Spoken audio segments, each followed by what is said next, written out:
Welcome back to the Maelstrom, ladies and gentlemen. We have another Warhammer 40k battle report for you today. 2,000 points, Space Wolves versus Necrons. So the Space Wolves are going to be the defenders in this mission. They're going to be in this table quarter with the Necrons coming from here. We're doing the 4 pillars, so there are 4 objectives. You score 5 points for holding an objective, 10 if you hold 2 or more, and 5 additional points if you hold more than your opponent. We have secondaries as well, which we will go over in following videos. That is initial table setup. We will be right back with the armies.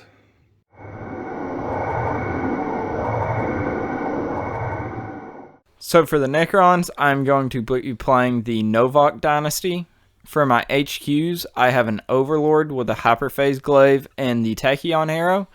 He is going to be my Warlord and have the Arrow of Infinity. For my second HQ, I have a Skorpekh Lord.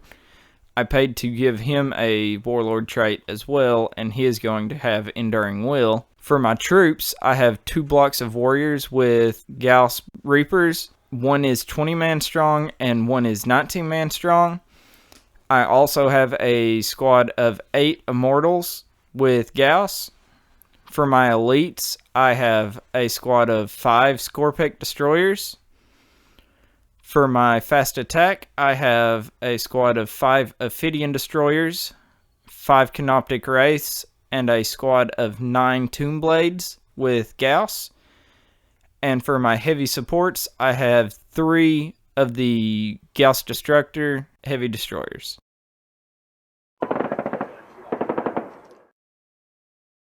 For the Space Wolves army, I took a battalion today. To start things off for a Warlord, I took a Primaris Wolf Priest on a bike.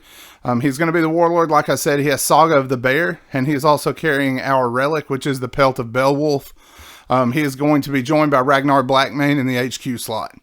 For my troop choices, I have a 10-man Incursor squad. I have 5 Intercessors that have bolt rifles, and then I have 5 Heavy Intercessors with a Heavy Bolter and Heavy Bolt rifles.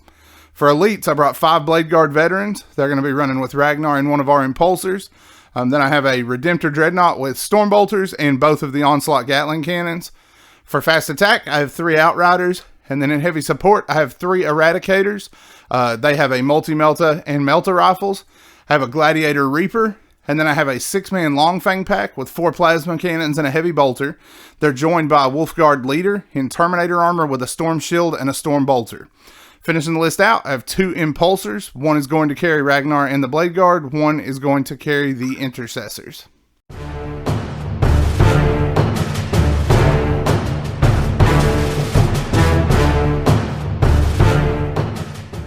Deployment is completed. The Necrons have started with their fast movers towards the front of the army. The Gauss Reaper blocks behind them with the Immortals in support on the objective, and then the squads of Skorpekh and Locust Heavy Destroyers across the back and the right flank. In reserve, you have the Ophidians only, correct? Correct. All right, for the Space Wolves, we have our Impulsors here. The Intercessors are closest to the building, Ragnar and his Blade Guard to the back, with the Wolf Priest and the Bikes and the Dreadnought in support. Gladiator here, along with the Longfangs on the roof, and then we have the Heavy Intercessors behind the building. We have Incursors on either flank. One is here behind the blue crates. One is behind the gray building in the far corner. And our Eradicator squad is going to be outflanking onto the table. So, for first turn, Space Wolves have a 3. Necrons have a 4. Necron turn 1 coming up next. The Necrons have finished up turn 1. They started things off with advances on this end with the Wraiths and the Tomb Blades. The Tomb Blades used fractal targeting to fire into the Longfangs, but their Terminator leader was able to tank those hits. He's down to 1 wound, but he did survive. The 2 blocks of Warriors just simply moved forward with minor advances, attempted long advances, but rolled 1s even after re-rolls. And then the Immortals moved over to hold the objective, but to have better line of sight down the street. On this end, the 2 Heavy Destroyers lined up shots downrange into Ragnar's Impulsor. We did throw a smoke screen, but he still hit with both, and that was enough to bring it down, and one of the Blade Guard inside was slain. They spilled out into the street in front of their tank, and then the 3rd of the Locust Destroyers climbed to the top of the building, fired around the corner of the building into the Reaper, and brought it down to 7 wounds. So that is it for turn 1 for the Necrons. Space Wolf response is next. The Space Wolves are up to the charge phase for their first turn. On this flank, we use guerrilla tactics to pull the Phobos Marines off the table, bring them into strategic reserve. Ragnar and his men moved in this direction along with the Dreadnought and the Empty Impulsor, which dropped its intercessors here. The box, along with the Wolf Priest, moved up through here. We used Commanding Oratory and Litany of Hate on the Biker here.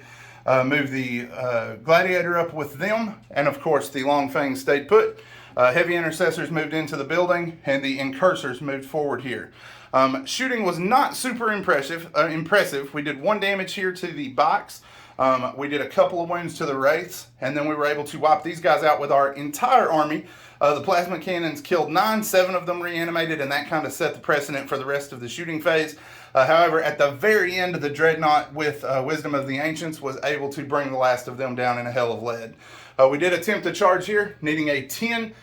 Failed it, used Ragnar's reroll, rolled a 9. So could not hardly get into combat there. However, the box and the Incursors are going into the Tomb Blades, and the Wolf Priest is going into the Wraiths. We will be back once we have finished those combats. That's the end of turn 1 as the assault phase finishes up here.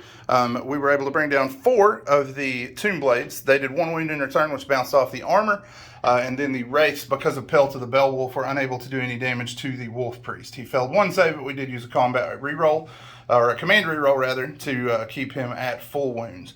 So with that, turn 1 is in the books. Necron turn 2 is up next.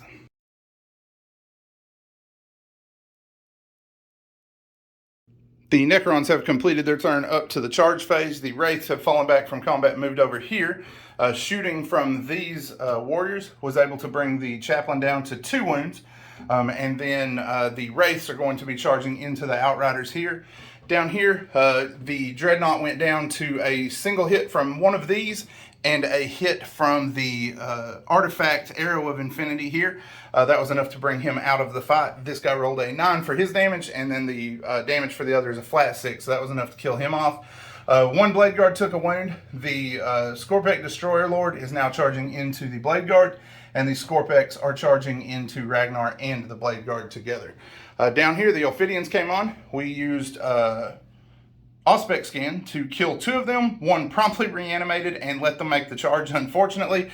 So another rough turn for the Space Wolves. We do have some combats to work here, though. We will see what happens once those are finished. Necron fight phase rolls to an end with 1 Outrider and a half being killed by the Wraiths. They would have lost 4 more wounds, but Resolve of the Bear had become a aura, and that saved 4 wounds against them somehow. We killed off a couple more of the Tomb Blades. We did lose all but 1 heavy intercessor down here, but luckily he did hold his ground against the Ophidians. And then down here, we are down to 2 Blade Guard and Ragnar with 1 wound, but we were able to kill 3 of the destroyers in the process. So all told, not a terrible turn for either of us. Necrons will score 10 points for objectives that turn, correct? Yep. All right, Space Wolves, turn 2 is up next. We are up to the charge phase for the Space Wolves. The tank here moved over and fired around the corner along with the plasma cannons into these warriors. We were able to get a paltry 9 of them. We did kill a lot more than that, but he did make a ton of reanimations. We're going to be charging them with the Impulsor.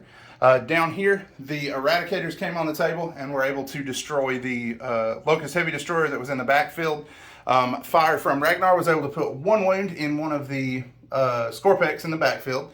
Down here, we fell back from close combat and then moved the Intercessors across, shot, killed 1 of the Ophidians and wounded another, and are now charging in with the Intercessors. The Chaplain was able to put 3 wounds back in himself with healing potions and bombs. He is charging into the Tomb Blades after having successfully manifested Litany of Hate. So we got a few combats to work, and then we will be back. The fight phase rolls to an end for the Space Wolves. Down here, the Wolf Priest killed 1 bike, and then the other units managed to do absolutely nothing. The Intercessors moved in, were able to bring the Ophidians down to 1 guy with 1 wound remaining. Down here, Ragnar was felled before he got to fight. We have 1 Blade Guard left who was able to chop down 1 more of the Scorpeks. And then here, we had a gong show combat, no damage done either way. So that's going to be it for turn 2. The Necrons are going to start off turn 3 next.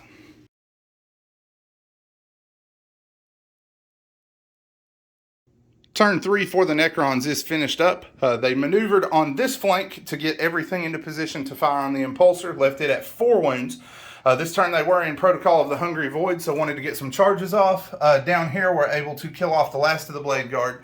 The Ophidian was the first thing that was killed off from the Space Wolves activation. The Intercessors were able to kill it. Here, the Wraiths moved out of combat and recharged into the Wolf Priest. All of the Necron attacks went to the Wolf Priest, managed to do him 1 wound. Saga of the Bear did shrug 1 other failure. And then he was able to finish off the Tomb Blades with the help of the other units here. So at that point, the Necrons have finished up their turn. Space Wolf turn 3 is coming up next. Space Wolves are up to the fight phase. The Longfangs joined with the Intercessors and the Impulsor to fire here, and we're able to bring down 7 of the warriors here, leaving 3 of them in the fight still. The squads all around are going to be charging into the Wraiths in a dog pile, and the Eradicators back here were able to vaporize the 2nd Locust Heavy Destroyer. We also joined the table with our Incursors, and they are using, they're doing repair teleport homers, and we are deploying Scramblers finally with the heavy Intercessor in the backfield. So fights coming up next for close combat. The Necrons were dogpiled here by the Space Wolves, killed 2 of the Wraiths, 1 grew back. They hit the Intercessors and were, thankfully, because of Resolve of the Bear, we were able to keep it where we only lost 2.5 of them. So they were able to stay in the fight. The Warriors here passed their morale check, and that will end the turn. So we're going into the top of 4. Necron response is next.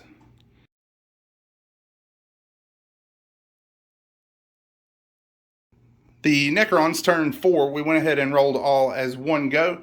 The Heavy Destroyer moved here and was able to finish off the Impulsor to score another group of points for bring it down. The Wraiths disengaged from combat, came back here and finished off the last Heavy Intercessor to clear this objective and score a 2nd unit for attrition. These guys moved forward, fired here, and were able to bring down 1 Intercessor. So that is going to be it. Also down here, 1 wound went into the Eradicators from the Immortals, who boloed terribly. Rolled My Will Be Done, hitting on 2s, wounding on 4s, -2, and we're only able to do 1 wound total. So that is going to be it for Necron's turn 4. Space Wolf response is next. The Space Wolves have moved up to the charge phase. We went ahead and stayed on this objective and deployed Scramblers outside our deployment zone with these guys. The Intercessors and the Bikes all moved forward, fired here, and were able to bring down 1 of the Warriors. The Longfangs moved down in the building, brought down 1 Wraith, left another at 1 wound. They're now charging the surviving Wraiths.